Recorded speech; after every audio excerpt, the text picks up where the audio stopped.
Assalamualaikum warahmatullahi wabarakatuh.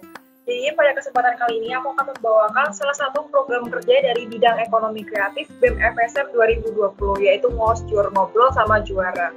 Nah, sebelumnya perkenalkan, nama aku Dewi Retno Gumilang Maeswari, biasa dipanggil Mahes dari Matematika Angkatan 2019. Pada Ngosjur kali ini, kita akan mengundang salah satu narasumber, yaitu Wirausaha Muda FSM, sekaligus peserta yang berhasil lolos pendanaan PMW 2020.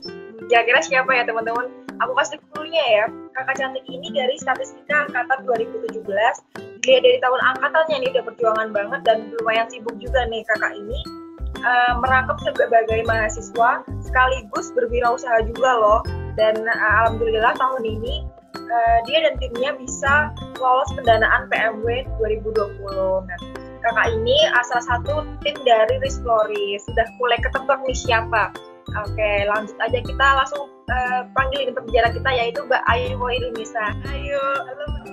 Halo Mahes, halo penonton setia Ngosjur yang ada di rumah. Nah, semoga kalian dalam keadaan sehat dan walafiat ya. Nah, kenalin aku Ayu Herunisa dari Statistika 2017. Nah, dan alhamdulillah aku merupakan salah satu bagian dari tim Risploris. Amin. Nah, langsung ke topik aja nih Mbak. Mungkin dari teman-teman di rumah penasaran nih, sebenarnya Risploris itu apa sih Mbak? Siap Mas, makasih buat pertanyaannya. Nah, jadi Risploris itu merupakan sebuah usaha industri kreatif ya Mas.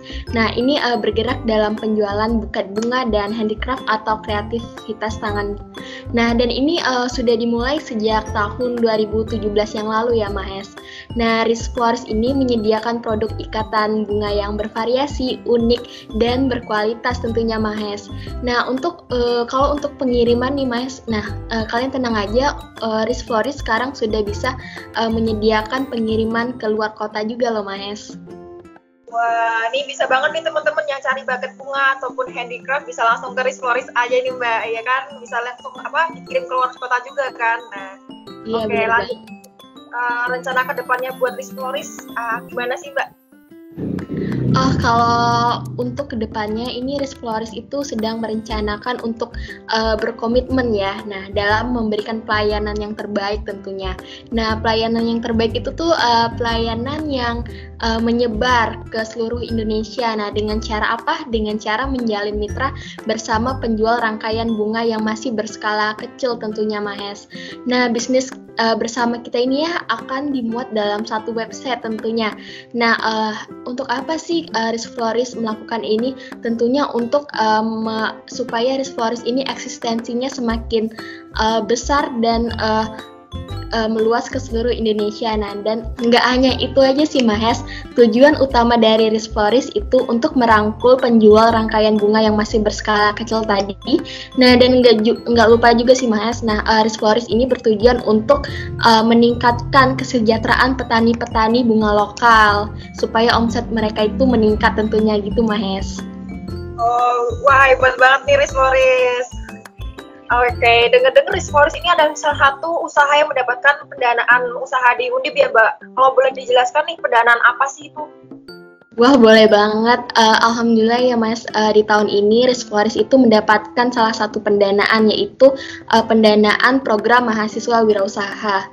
Nah, mungkin Mas juga udah pernah dengar-dengar nih tentang pendanaan ini. Soalnya pendanaan ini, si PMW ini cukup terkenal lah di Undip. Dan banyak sih mahasiswa dari Undip, mahasiswa wirausaha ini yang berburu untuk mendapatkan pendanaan ini, begitu Mahes. Wah, mungkin cukup bergengsi ya nih PMW. Mungkin dari teman-teman di rumah mungkin sekalian nih bertanya-tanya, PMW itu kan berupa pendanaan nih Mbak, ya kan? Apa uang bentuknya pinjaman yang akan dikembalikan atau bagaimana? Kalau misalnya berdasarkan pengalaman aku di tahun ini ya Mahes, nah asalkan kita tuh usahanya tuh berjalan dengan baik setelah didanain. Nah, dan mengikuti aturan-aturan yang dikasih sama PMW. Nah, kalau aku sih aman-aman aja sih, nggak ada tuh yang namanya pengembalian gitu Mahes. Nah, jadi intinya kalau misalnya kamu udah lolos nih, ya kamu seriusin aja gitu sampai akhir. Nah, jangan sampai berhenti di tengah jalan tuh. Soalnya apa ya, ini tentang tanggung jawab kita, gimana sih mengelola uang itu gimana sih supaya usaha kita tuh bisa berjalan terus dengan dana ini. Nah, jangan sampai dana itu tersalurkan ke cabang-cabang yang lainnya, jangan sampai gitu aja sih sebenarnya. Oh, berarti harus tanggung jawab, konsisten, dan komitmen juga ya Kak ya. Dan sebenarnya di PMW kan ada beberapa bidang tuh Mbak. Kalau boleh tahu bidangnya apa-apa aja sih di PMW? Oh iya, kalau di PMW itu ada 5 bidang ya. Nah, yang pertama itu ada bidang industri makanan dan minuman. Nah, industri makanan minuman ini banyak banget sih peminatnya itu, emang dari tahun ke tahun emang tinggi sih peminatnya. Nah, yang kedua itu ada industri teknologi. Nah, yang ketiga itu ada industri jasa dan perdagangan. Nah, yang keempat itu ada industri kreatif nih. Nah, kebetulan Risk Flores ini bergerak di industri kreatif. Nah, terus yang kelima ada industri budidaya atau produksi. Nah, jadi itu ada 5 bidang nih. Nah, tapi kalau misalnya ada nih beberapa mahasiswa ternyata menemukan masalahnya ini loh, ternyata usaha mereka tuh ada cocok di 2 bidang, cocok gitu. Nah, jadi mereka tuh suka bingung, ini sebenarnya usaha aku lebih kemana sih, lebih ke bidang apa. Nah, saran aku aja sih pilihlah bidang sebenarnya usaha kalian tuh yang mau ditonjolin tuh kemana. Nah, gitu. Jadi kalian mesti pilih bidang itu yang harus bidang yang mau kalian tonjolin gitu loh. Itu sih dari aku. Kasih Mbak Ayu penjelasannya nih. Oh, berarti kan PMW itu berupa tim atau kelompok ya Mbak? Kalau boleh dari Mbak nih, gimana sih cari dan membangun tim yang baik dan saling support gitu sampai akhir? Benar banget Mahes. Kalau PMW itu kita berkelompok ya Mahes. Nah, di kelompok itu sekitar 3-5 orang tuh. Nah, 3-5 orang ini idealnya tuh mempunyai kelebihan dan kekurangannya masing-masing ya, tentunya itu kan manusia juga kan pasti ada kekurangan dan kelebihan. Nah, sebenarnya kekurangan dan kelebihan itu bisa kita jadiin saling melengkapin gitu loh dalam dari kekurangan dan kelebihan itu. Nah, jadi di tim itu tuh bisa saling melengkapi, 3-5 orang tuh bisa saling melengkapin. Terus kalau misalnya yang terpenting itu juga pembagian job desk-nya sih. Nah, dari masing-masing 3-5 orang itu mempunyai job desk-nya sendiri. Nah, kalau misalnya dari 3-5 orang itu sudah bertanggung jawab akan job desk yang mereka punya, itu mudah-mudahan lancar-lancar aja sih. Nah, terus untuk memilih tim itu sebenarnya gampang-gampang susah ya Mahes. Nah, kalau menurut aku loh ya, sebenarnya yang mesti kita tahu sih untuk pertama kali mencari tim itu tujuannya dulu nih. Nah, kalau misalnya tujuannya itu sama, misalnya nih tujuan dari 3-5 orang itu sama, ya lebih gampang aja loh. Nah, kalau misalnya dari tujuan itu tuh udah beda, itu agak-agak susah sih sebenarnya buat jalan bareng-bareng. Nah, misalnya nih kita andain aja nih, misalnya ada perahu nih. Nah, di dalam perahu itu ada yang mau ke Aceh, ada yang mau ke Surabaya, ada yang mau ke Maluku nih. Jadi bingung kan, itu kita sebenarnya mau kemana gitu loh. Si perahu ini mau dibawa kemana. Nah, tetapi kalau misalnya nih kita tuh udah tahu nih, ini si perahu ini mau ke Semarang, semua anggota ini mau ke Semarang. Nah, jadi lebih gampang aja sih. Jadi walaupun nanti ada suatu masalah gitu loh, ya kita tuh bisa selesain bareng-bareng dan kita tuh mempunyai tujuan yang sama. Terus kita tuh pasti bakal ingat, kita di sini mempunyai tujuan ini loh.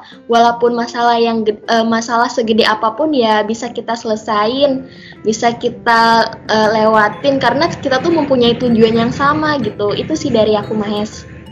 Oke, makasih Mbak tips dan sarannya.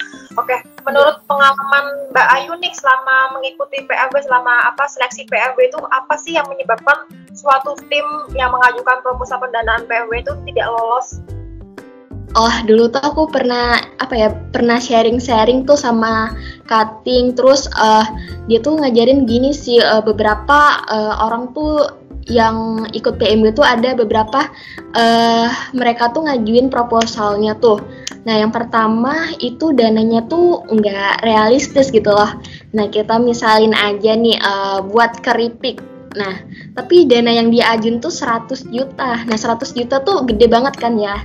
Nah, dengan nominal itu ya sebaiknya pikir-pikir lagi aja sih. Jangan sampai kalian tuh harus tahu juga sih berapa sih dana maksimal dana yang mungkin atau idealnya didanain. Nah, jangan sampai kalian tuh menulis di proposal tuh ya sampai sebesar-besarnya ya kayak 100 juta tadi, jangan sampai sih. Terus untuk yang kedua itu analisis keuangannya nih yang nggak jelas. Nah, itu banyak banget sih. Nah, misalnya nih dia tuh mencantumkan hal-hal yang sebenarnya tuh nggak penting gitu loh.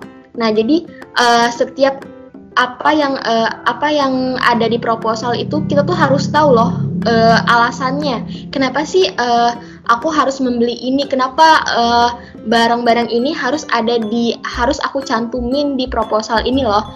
Terus ini nih yang suka jadi masalah, barang-barang yang tercantum itu tuh harganya tuh nggak kita survei dulu nih. Misalnya nih tabung gas aku misalin harga yang sebenarnya harga ecerannya tuh 120.000. Nah, tetapi kita tulisnya itu 180.000. Nah, itu sih yang suka jadi suka ditanya-tanya sama jurinya. Terus yang terakhir itu produknya itu unik ya. Nah, tapi dia tuh suka nggak realistis gitu loh. Itu banyak banget sih. Nah, jadi sebelumnya itu kita tuh harus paham dulu sih apakah produk itu tuh realistis, apakah produk itu tuh bisa kita buat ataukah bisa kita jalanin loh produk itu tuh. Kita tuh harus tahu dan paham dulu aja gitu loh. Itu sih dari aku, Mahes. Oke, terima kasih Mbak Ayu. Jadi teman-teman sekalian yang mau daftar PMW tahun depan bisa langsung disimak aja tips dari Mbak Ayu tadi. Oke. Nah, ngomong-ngomong, buat teman-teman yang penasaran sama produknya Rizfloris itu kayak gimana sih Mbak? Kok bisa lolos pendanaan di PMW? Penasaran nih, ada sosial medianya nggak Mbak? Oh, ada dong. Kalian bisa banget nih kunjungin di Instagramnya Rizfloris di @rizfloris, atau bisa kunjungin juga websitenya di www.rizfloris.com. Oke. Nah, untuk teman-teman yang udah penasaran nih tadi langsung aja cek Instagramnya Rizfloris atau websitenya yang udah Mbak Ayu sebutkan tadi. Oke. Nah, terakhir nih Mbak, mau dong tipsnya biar bisa lolos pendanaan PMW Mbak, kayak gimana sih Mbak? Wah, aku kasih tahu berdasarkan pengalaman aku aja ya, Mas. Nah, kalau misalnya aku boleh saran sih, dari produk kalian tuh harus ada yang beda loh dari kompetitor. Nah, terus selanjutnya jangan lupain tentang teknologi tuh, karena teknologi tuh lumayan penting dan lumayan bisa menarik perhatian dari juri sih menurut aku. Nah, dan terus kalau dari aku ya lebih disiplin aja sih, disiplin tentang penulisan format dari proposalnya, disiplin tentang untuk pengumpulan berkas-berkas, dan disiplin untuk rangkaian-rangkaian acara dari PMW-nya aja sih tentunya. Nah, jadi kamu tuh selanjutnya kamu tuh mesti benar-benar paham tentang bisnis kamu itu, terutama tentang keuangannya, tentang untuk masa depannya gitu loh. Nah, dan juga kamu harus tunjukin tuh kalau misalnya yang paling penting itu kalau misalnya kamu tuh emang pantas untuk mendapatkan pendanaan ini, dan kamu benar-benar niat sih asli, itu bakal ngebantu banget. Jadi kamu tuh harus ngebuat itu tuh seniat mungkin gitu loh. Itu sih dari aku. Berarti pada dasarnya PMW ini tidak jauh dari basisnya iptek ya Mbak ya? Iya, bener banget. Sebelum aku tutup nih, aku mau ngucapin terima kasih kepada Mbak Ayu udah meluangkan waktunya buat sharing pengalaman PMW dan bisnisnya. Terima kasih ya Mbak Ayu. Iya, sama-sama. Mungkin dari Ekotif dan saya cukup ini yang bisa kami sampaikan. Mudah-mudahan bisa menjadi manfaat ya buat teman-teman audiens sekalian. Nah, Dari saya, Dewi Retno Gumilang Maheswari, pamit undur diri. Sampai jumpa dan nantikan program kerja Ngosyur di lain waktu. Terima kasih. Wassalamualaikum warahmatullahi wabarakatuh. Waalaikumsalam warahmatullahi wabarakatuh. Dadah Mahes. Dadah penonton.